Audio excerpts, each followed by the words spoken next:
नमस्कार दोस्तों, मैं आप सभी का स्वागत करती हूं आपके अपने YouTube चैनल लॉजिक IQ में। आज के हम इस वीडियो में रीजनिंग के प्रैक्टिस सेट 1 को कवर करेंगे, जिसमें रीजनिंग के 10 अति महत्वपूर्ण प्रश्नों को स्टेप बाय स्टेप सॉल्व करना बताऊंगी। अगर आप SSC, रेलवे या किसी भी कॉम्पिटिटिव एग्जाम की प्रिपरेशन कर रहे हैं तो ये प्रैक्टिस सेट आपके लिए बेहद महत्वपूर्ण साबित होने वाला है, इसलिए इस प्रैक्टिस सेट को लास्ट तक देखना बिल्कुल भी ना भूलें। तो चलिए दोस्तों, अब हम प्रश्न संख्या 1 की तरफ बढ़ते हैं। ये रहा प्रश्न नंबर 1। प्रश्न नंबर 1 का है, यदि चार्ज बराबर 60 है तो टॉपर बराबर क्या होगा। दोस्तों, ये जो मेरा क्वेश्चन है ये कोडिंग डिकोडिंग से रिलेटेड है। यहाँ पे चार्ज एक शब्द है और उसको कोड के रूप में कितना लिखा गया है, 60। उसी प्रकार यहाँ पे एक टॉपर शब्द है, उसको हमको कोड के रूप में लिखना है, जो इस प्रश्नवाचक चिन्ह के पास भरे जाएंगे। दोस्तों, सबसे पहले हम ये समझने का कोशिश करेंगे कि ये प्रश्न चार्ज का संबंध 60 से कैसे बता रहा है, यानी चार्ज में ऐसा क्या कर रहा है जिससे इसको 60 प्राप्त हो रहा है। अगर आप देखिए तो चार्ज का एक एक लेटर है ना, इन सभी लेटर का अगर आप प्लेस वैल्यू लिखकर उन प्लेस वैल्यू को ऐड कर दीजिए तो क्या आपका 60 नहीं आ जाएगा। कैसे, चलिए हम आपको बताते हैं। देखिए, चार्ज में सबसे पहला लेटर है सी और सी का प्लेस वैल्यू होता है 3, एच का प्लेस वैल्यू होता है 8, ए का प्लेस वैल्यू होता है 1, आर का प्लेस वैल्यू होता है 18 और जी का प्लेस वैल्यू होता है 7, ई का प्लेस वैल्यू होता है 5 और आर का प्लेस वैल्यू होता है अगर 18। अगर आप 3 + 8 + 1 + 18 + 7 + 5 और प्लस में 18 को ऐड कीजिएगा तो क्या आपका 60 नहीं आ जाएगा। और देखिए दोस्तों, यहाँ पे चार्ज का संबंध 60 से बताया है। इसी लॉजिक का प्रयोग करते हुए अगर हम लोग भी टॉपर का एक एक लेटर का प्लेस वैल्यू लिखें और उन सभी को ऐड कर देंगे तो क्या प्राप्त होगा, चलिए हम देखते हैं। अगर आप टॉपर का पहला लेटर है टी का प्लेस वैल्यू होता है 20, दूसरा लेटर है ओ का प्लेस वैल्यू होता है 15, पी का प्लेस वैल्यू होता है 16, फिर एक और पी है तो फिर एक और 16, ई का प्लेस वैल्यू होता है 5 और आर का प्लेस वैल्यू होता है 18। अगर फिर आप 20 प्लस करके 15 फिर प्लस कीजिए, फिर लिखिए 16, फिर प्लस, फिर 16, फिर प्लस 5 और फिर प्लस 8 कीजिए, 18 कीजिए। अगर आप 20, 15, 16, 16, 5 और 18 को ऐड कीजिएगा तो आपका कितना आएगा, 90 आएगा। और 90 ऑप्शन नंबर डी में है, जो इस प्रश्न का सही उत्तर होगा। तो चलिए दोस्तों, अब हम अगले प्रश्न की तरफ बढ़ते हैं। ये रहा प्रश्न नंबर 2। प्रश्न नंबर 2 कर है, किसी विशेष कूट भाषा में MAHARAJA को ZNUNENWN लिखा जाता है तो उसी कूट भाषा में RAINDROP को किस प्रकार लिखा जाएगा। दोस्तों, ये भी जो मेरा क्वेश्चन है ये कोडिंग डिकोडिंग से रिलेटेड है। देखिए, इसके पहले जो कोडिंग डिकोडिंग का क्वेश्चन था उसमें लेटर का संबंध किससे बताया जा रहा था, संख्या से, लेकिन इसमें लेटर का संबंध लेटर से ही बताया गया है। तो हम ये समझने का कोशिश करेंगे कि इस प्रश्न में एक लेटर शब्द के समूह से दूसरा शब्द समूह कैसे लिया गया है, मतलब कैसे लाया गया है, यानी किस लॉजिक का प्रयोग करके। तो देखिए दोस्तों, हम सबसे पहले क्या करेंगे, इन सभी लेटर का प्लेस वैल्यू देखेंगे। तो देखिए, जो एम का प्लेस वैल्यू होता है वह होता है 13 और इसका संबंधित लेटर क्या है, जेड, और जेड का प्लेस वैल्यू कितना होता है, 26 होता है। तो इसमें क्या किया है, प्लस 13 किया है ना। इसी प्रकार अगर आगे देखिए तो ए का प्लेस वैल्यू होता है 1 और एन का प्लेस वैल्यू होता है 14, फिर क्या किया है, प्लस 13 किया है। फिर आगे देखिए तो एच है और एच का संबंध बताया है यू से, एच का प्लेस वैल्यू होता है 8, यू का प्लेस वैल्यू होता है 21, फिर क्या किया है, प्लस 13 किया है।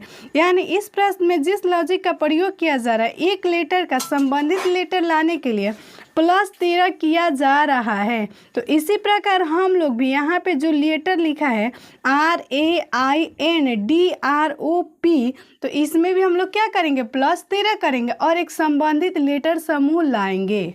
तो देखिए दोस्तों, बात मान लीजिए यहाँ पे हम आधा ही ना चेक किए, लेकिन आगे भी प्लस 13 ही हुआ है, तो इसीलिए हम पूरा चेक नहीं कर रहे हैं। ठीक, तो देखिए, अगर आप देखिए तो आर का प्लेस वैल्यू होता है 18 और 18 में अगर आप 13 प्लस कर दीजिएगा तो आपका कितना आ जाएगा, ई आ जाएगा। और देखिए दोस्तों, जेड के बाद हम लोग फिर किससे, ए से ऐड करते हैं, ठीक है, तो इसीलिए यहाँ पे ई आया है, ठीक, ये बात याद रखिएगा।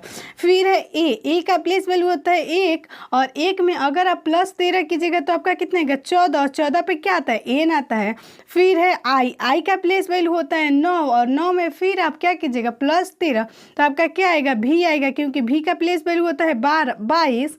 और उसी प्रकार फिर है एन का प्लेस वैल्यू होता है 14, और 14 में फिर +13 कीजिएगा तो आपका कितना आएगा, एक ही तो आएगा, मतलब 26 के बाद 27 आएगा ना। और 27 पे क्या आता है, ए आता है, क्योंकि 26 के बाद फिर ए से चालू होगा ना, तो ए को हम 27 मान लेंगे। तो हम क्या लिखेंगे यहाँ पे ए, फिर है डी का प्लेस वैल्यू होता है 4, और 4 में फिर अगर आप 13 प्लस कीजिएगा तो आपका आएगा क्यू। फिर उसी प्रकार है आर का प्लेस वैल्यू होता है 18, 18 में फिर आप +13 कीजिएगा तो आपका आएगा ई। फिर उसी प्रकार है ओ का प्लेस वैल्यू होता है 15, और 15 में फिर आप +13 कीजिएगा तो आपका आएगा बी। और इसी लॉजिक का प्रयोग करते हुए पी का प्लेस वैल्यू होता है 16, और 16 में भी +13 कीजिएगा तो आपका कितना आएगा सी। यानी इसी लॉजिक का प्रयोग करते हुए हम लोग भी RAINDROP को ENVAQEBC लिखेंगे, और ये ऑप्शन नंबर सी में है जो इस प्रश्न का सही उत्तर होगा। तो चलिए दोस्तों, अब हम अगले प्रश्न की तरफ बढ़ते हैं। ये रहा प्रश्न नंबर 3। प्रश्न नंबर 3 कह रहे उस पद का चयन कीजिए जो दी गई श्रृंखला को तार्किक रूप से पूर्ण करेगा। दोस्तों, ये भी जो मेरा क्वेश्चन ये सीरीज से रिलेटेड है। यहाँ पे एक सीरीज दिया गया है और इस सीरीज के बीच में एक प्रश्नवाचक चिन्ह दिया गया है, और इस सीरीज का यही कहना है कि इस सीरीज के बीच वाला संख्या कैसे लाया जाएगा। तो देखिए दोस्तों, सबसे पहले हम ये समझने की कोशिश करेंगे कि इस सीरीज में किस लॉजिक का प्रयोग किया गया है, यानी किस लॉजिक का प्रयोग करके एक अंक के बाद दूसरा अंक और एक लेटर के बाद दूसरा लेटर प्राप्त किया जा रहा है। अगर आप पहले देखिए तो यहाँ पे है ई, और ई का संबंधित लेटर कौन सा है, डी। ई से डी लाने के लिए आपको क्या करना पड़ेगा, +3 करना पड़ेगा, तो हम लोग भी +3 कर देंगे। फिर है एम, और एम का संबंधित लेटर क्या है, पी। एम का प्लेस वैल्यू होता है 13 और पी का प्लेस वैल्यू होता है 16। फिर क्या किया गया, +3 किया गया है।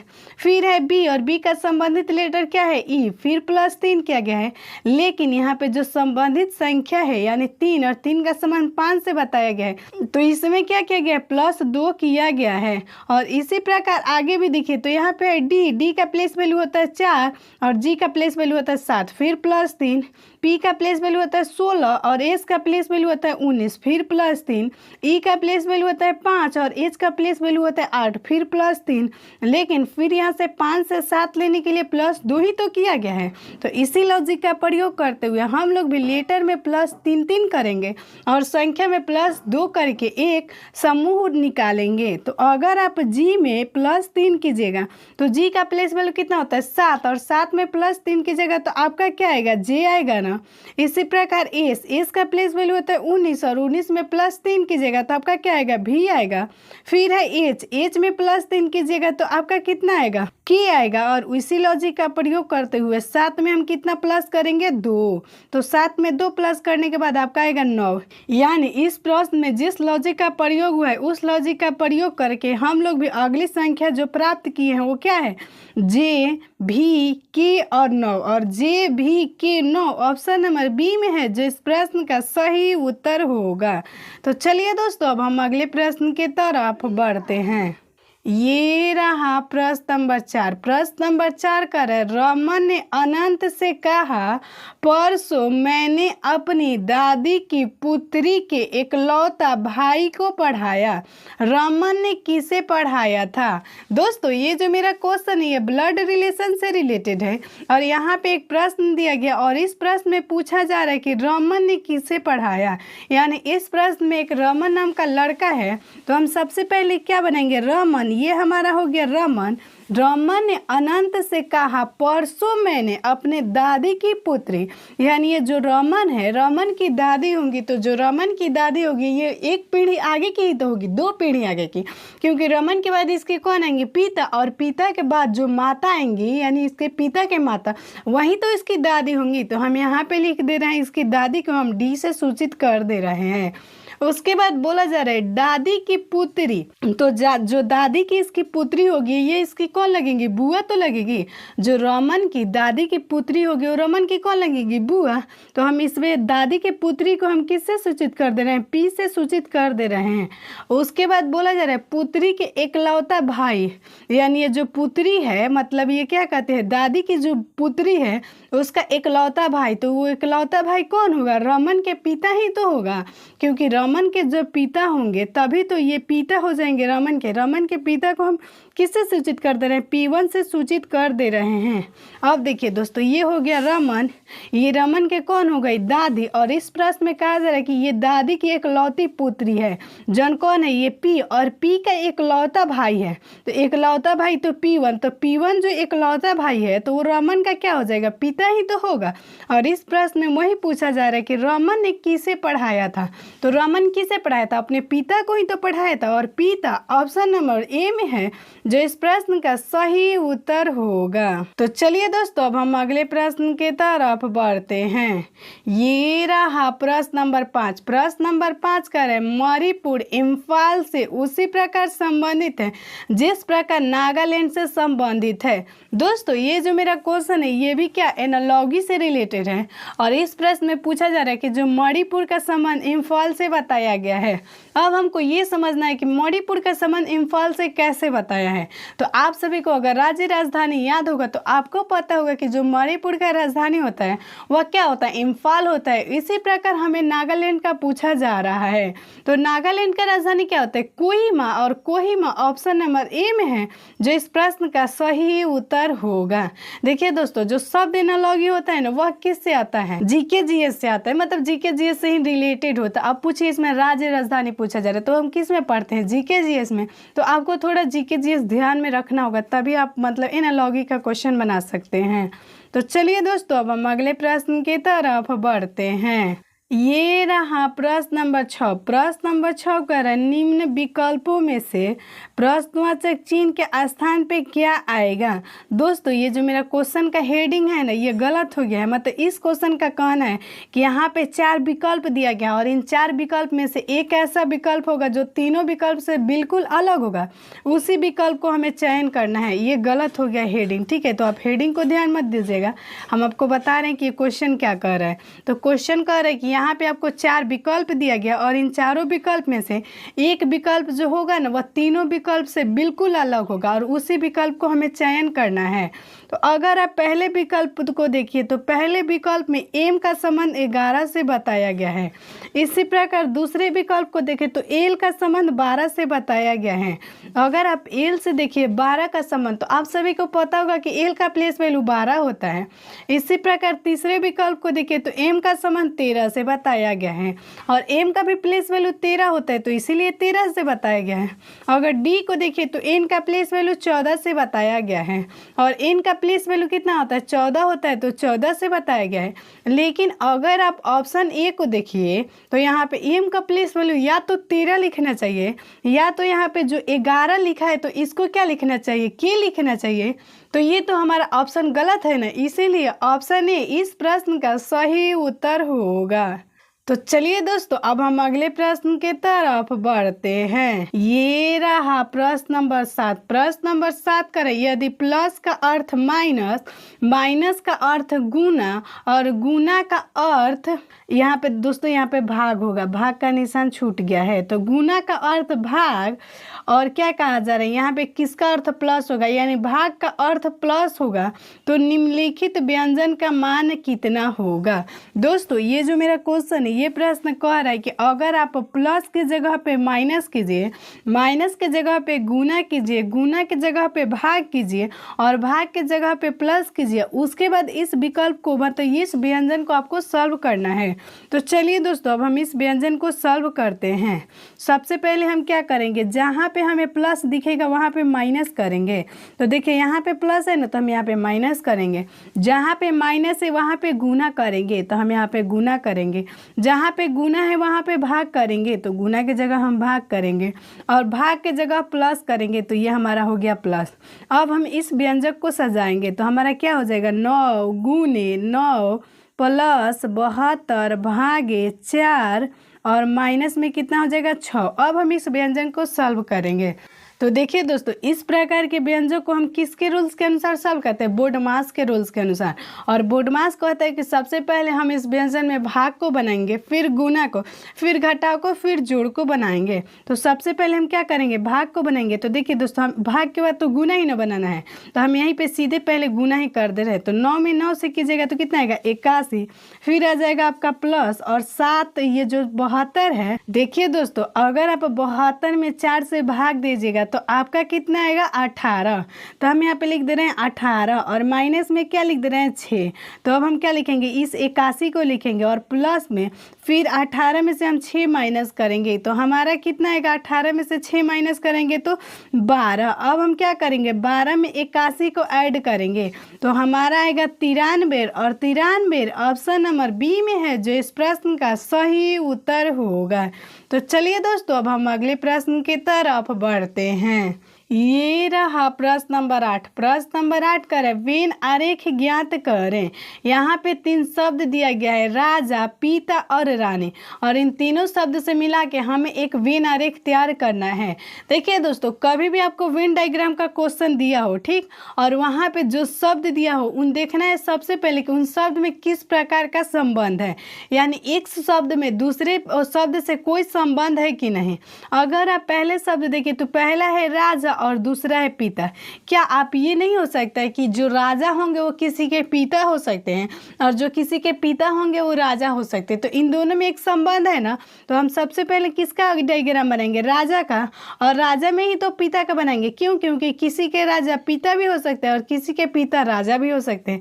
लेकिन जो रानी है, रानी का संबंध क्या राजा से है? नहीं ना, क्योंकि रानी का संबंध राजा से तो कुछ नहीं होगा। और क्या रानी का संबंध पिता से है? क्या रानी पिता बन सकती है? नहीं ना बन सकती है। तो इसलिए हम रानी का वेन आरेख अलग बताएंगे और ऐसा वेन आरेख ऑप्शन नंबर बी में है, जो इस प्रश्न का सही उत्तर होगा।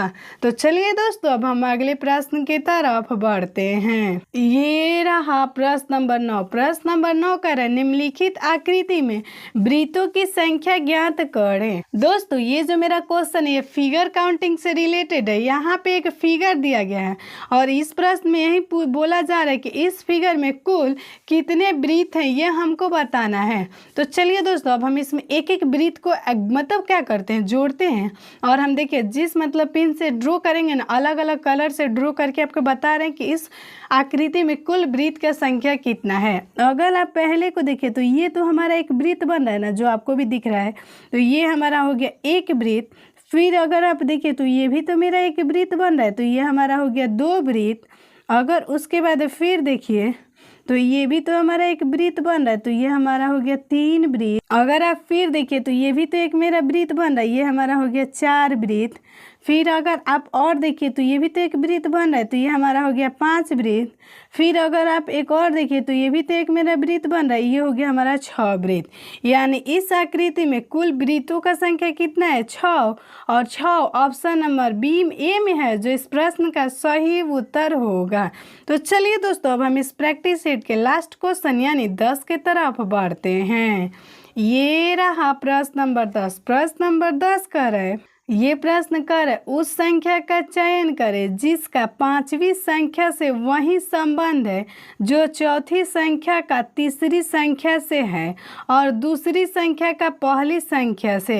तो देखिए दोस्तों, यहाँ पे ये प्रश्न जो है ये एनालॉजी से रिलेटेड है और इस प्रश्न का कहना है कि जिस प्रकार 7 का संबंध 42 से बताया गया है, 9 का संबंध 72 से बताया गया है, उसी प्रकार उसी लॉजिक का प्रयोग करते हुए आपको भी 11 का संबंध एक अंक से बताना है, जो इस प्रश्नवाचक चिन्ह के पास भरे जाएंगे। दोस्तों, हम सबसे पहले ये समझने का कोशिश करेंगे कि ये प्रश्न 7 से 42 कैसे ला रहा है, 9 से 72 कैसे ला रहा है। उसी प्रकार हम लोग भी 11 से एक अंक लाएंगे जो इस प्रश्नवाचक चिन्ह के पास भरे जाएंगे।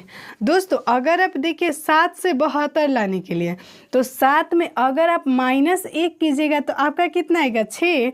और 7 में अगर आप 6 से गुना कर दीजिएगा तो क्या आपका 42 नहीं आ जाएगा? इसी प्रकार यहाँ पे है 9, तो 9 में हम -1 करेंगे तो हमारा आएगा 8। अगर आप 9 में 8 से गुना कीजिएगा तो आपका क्या 72 नहीं आ जाएगा। तो देखिए इसमें क्या किया जा रहा है कि जो पहली संख्या है ना, पहली संख्या में -1 किया जा रहा है और उसी संख्या से गुना किया जा रहा है तो उसका संबंधित संख्या प्राप्त हो जा रहा है। तो इसी प्रकार हम लोग भी क्या करेंगे, 11 में -1 करेंगे तो हमारा आएगा 10 और 10 में 11 से गुना कर देंगे तो क्या हमारा 110 नहीं आ जाएगा।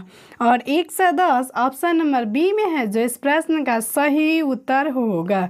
दोस्तों इस प्रैक्टिस सेट में इतना ही क्वेश्चन, अगली प्रैक्टिस में हम और सारे क्वेश्चन को करेंगे।